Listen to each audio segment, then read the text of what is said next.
Everyone, welcome back to Evony with Genghis. So, wanted to talk about the new defense general. What's his name? Zhao Yu? Let's take a look. Just how good is he? There's some charts that have been going around. There's one in my Discord posted by Not a Bot, and I'm going to go over it with you guys and show you guys just how dominant he is. Now, is he $16,500 dominant? I don't know about that, but he's definitely an upgrade over anybody you can have. So here he is as a reminder. This is where you get him in the gold section of the Alliance Carnival, and he's the top option. Zhou Yu. Did I pronounce that right? Anyways, he's amazing. We don't need to click through everything he has. It's all there. Oh, what just happened there? I believe it is undead. Yes, I'm safe. Awesome. Anyways, let's take a look at the spreadsheet. So it compares him to basically everyone that anyone's using on the wall. So guys like Isaac Brock, guys like Tanika, Leonidas, and then all the other generals that people use. Like I use Champlain as an assistant. Some people use Stephen II. Everyone like that. Every single option. And it goes through how they do against each type of troop or how they buff each type of troop and their core attributes. It's actually an amazing sheet. So thank you, Not a Bot. So here we are. And if you go over here and you look at the names, you can see everyone's there. He even has Tavern guys, Richard the Lionheart. So that's awesome because you get all these low coiners and free to play players who now can see exactly what they're missing out by not spending $16,500, right? So they're going to be like, man, I'm missing out on 400% buffs, but I could, pay for rent for the year or my mortgage. But however people want to spend their money is up to them, and people who are buying Zhou Yu definitely are not worrying about their rent. So let's take a look at it here. So here's all the names. You can see them all. And then right here, the first column, and this is posted in my Discord many times in the general chat area, and then it's also tagged in the spreadsheet area. So this is core attributes. This is, if you don't know what core attributes are, basically it's these numbers right here. These. So that's attributes. So they're kind of like tiebreakers, but not overly important, because if you look at them, like, they're kind of the same for all the paid generals. If you go down here, you're going to start to see some people that are closer to 200. But the point is, they don't really increase too much on a player, right? Like I think it takes 20 for 1%. So 200 is 10%. So it's really hard to be that high over another general. It's hard to be like 600 over. So let's not really worry about this category too much. But what you can see is Zhou Yu is pretty much right up there with everybody, right? Like there's some people who are 703, 690, 688, 686. That's all kind of the same. Let's go to Siege. So he has the highest Siege score of actual wall generals. So you can see Takinaka, who I call Tanika and Takina. And anyways, he's got him by 11%. Now, there are some big ones down there. 515, 490, 440, 341.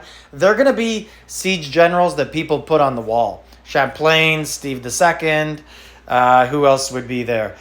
Melisande, I think she would be one of them. Yeah, she's the 341. The 420 is Maurice. So anyways, there's people who are better at siege than him. But you're going to see big weaknesses on them at other stuff. So, hey, if all you care about is siege, this ain't for you. Save your money.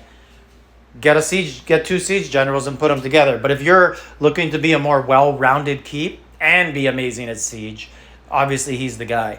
Ground. He's not doing so well at ground, but he's still pretty good. Like 190. Look at all these other guys. Like you see all these other guys with the 500 percentages, 400 percentages. They're coming in at 0. Who's the 430 there? That's going to be a ground guy. Gao Gongchong. Kind of looked like the fat Chinese guy with the hammer that was offered a couple times ago. But if we look here, 346, who's that? Isaac Brock. So Isaac Brock, he was the last wall general released by Evony, and he's a ground specialist, and he comes up above that. If you want to just compare them, ground versus siege, so Brock has about 150% advantage there. but then he loses by 220%. So he comes in short when you do that difference. He's 70% below him. Let's look at mounted. So pretty good, 190. Zhao Yu comes in at 190. And if we go all the way down, who's that at 377 beating him? Let's follow that. Queen Boudica. So he's helping out a lot of different places that you aren't getting the buffs from anyone else. So now let's look at Archer. Archer's actually becoming a bigger deal on defense lately. Mostly because Archer HP and defense is getting so high, and it's such a difficult thing to debuff for the attacker. And if you have the Archer range bonus on your wall, it's a big deal. There's a big difference between an attack with archers. So once you clear out the siege and you go in with archers, a defensive city that doesn't have the range bonus on the wall versus one that has it on the attacker, it falls a lot faster than a city that has it on defense as well. So if you have it on defense and you have the really high HP and defense, that could make a big difference. So if we look here, 282 for Zhu Yu. And that's really high because looking at all the other ones, unless you're a specialist, like basically everything you see here that has a 400%, that's not a wall general. That's an attacking general. Total score, you can look over there, and he comes in at 3,714%. So that's the column that is the overall rank for all of them. That's why you may have been asking the whole time, why is he at number 1 when he's not really winning all the categories? But that's the total score when you add up every single buff that's available. So for me, Isaac Brock is third at 3,387. I'm not going to spend $16,000 to go up 400%. Now, the thing is, the percentages I'm going to go up if I do make the switch are super important. But in my opinion, I'm still going to get zeroed in All-Stars by a couple rallies by people with 8,000 buffs. So it's really not going to matter. Evony should have made this guy even better, right? They should have made this guy so good that basically you'd fall behind if you didn't pay for him. That's the only way to make people actually pay for him. I don't think anyone's going to pay $16,000 this event for him. I think what you will see is Evony's going to re-release him during one of the not quarterly events. I don't want to offend Frederick the 12th in my Discord. He hates when people call it a quarterly event because it only comes 3 times a year. But they're going to re-release it during that event. And then when people are actually spending the really big money, that's when they're going to get more and more of the copies. So some people are probably just going to get them to 6 or 7 stars this event. Let me know in the comments if you know anyone who's got him at 9 or 10 stars.